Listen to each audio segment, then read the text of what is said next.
Prabowo bongkar, raja kecil, di birokrasi yang hambat anggaran rakyat. Siapa yang dimaksud? Pernyataan tegas Presiden Prabowo Subianto dalam Kongres ke-18 Muslimat NU di Surabaya baru-baru ini menggegerkan publik. Ia menyebut adanya raja kecil di dalam birokrasi yang diduga menghambat kebijakan efisiensi anggaran. Siapa sebenarnya yang dimaksud dan bagaimana dampaknya bagi masyarakat? Dalam pidatonya, Prabowo menyoroti kebijakan efisiensi yang telah dirancang pemerintah untuk memangkas anggaran tidak perlu hingga 306,7 triliun rupiah. Dana tersebut akan dialokasikan untuk kepentingan rakyat, termasuk perbaikan sekolah yang rusak dan program makan bergizi gratis.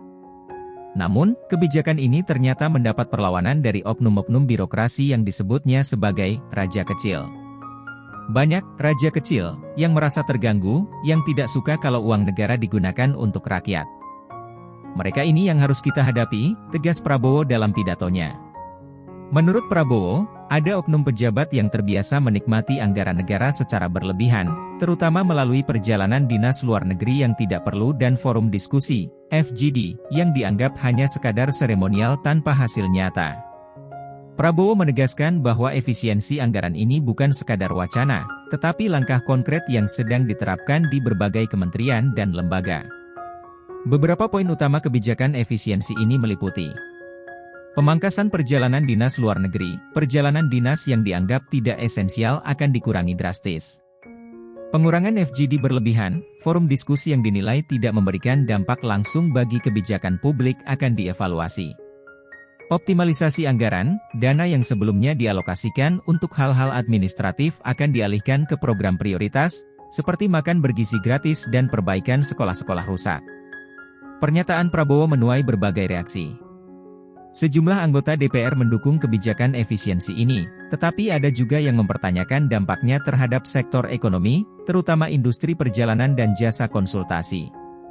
Saya setuju efisiensi dilakukan, tetapi harus dipastikan tidak berdampak negatif terhadap perekonomian, terutama sektor konstruksi yang bergantung pada anggaran pemerintah, ujar salah satu anggota DPR dari Komisi 11. Sementara itu, pengamat kebijakan publik menilai bahwa langkah Prabowo cukup berani, tetapi perlu sistem pengawasan ketat agar implementasinya berjalan efektif. Efisiensi anggaran memang dibutuhkan, tetapi tanpa pengawasan yang ketat, justru bisa disalahgunakan oleh oknum tertentu, kata seorang analis kebijakan dari Lembaga Kajian Ekonomi Nasional. Jika kebijakan efisiensi ini berjalan dengan baik, rakyat akan merasakan dampak positif secara langsung, antara lain. Sekolah-sekolah yang selama ini terbengkalai bisa segera diperbaiki. Program makan bergizi gratis bagi anak-anak sekolah bisa berjalan lancar.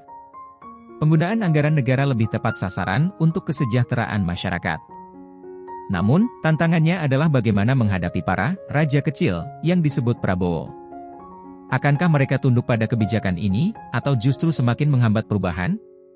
Pernyataan Prabowo tentang raja kecil bukan sekadar retorika politik, tetapi sinyal bahwa pemerintah serius dalam melakukan reformasi birokrasi.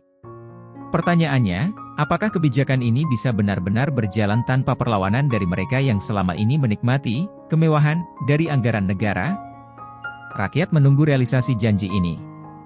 Apakah Prabowo akan mampu membersihkan birokrasi dari kepentingan pribadi dan menjadikan anggaran benar-benar untuk kesejahteraan rakyat?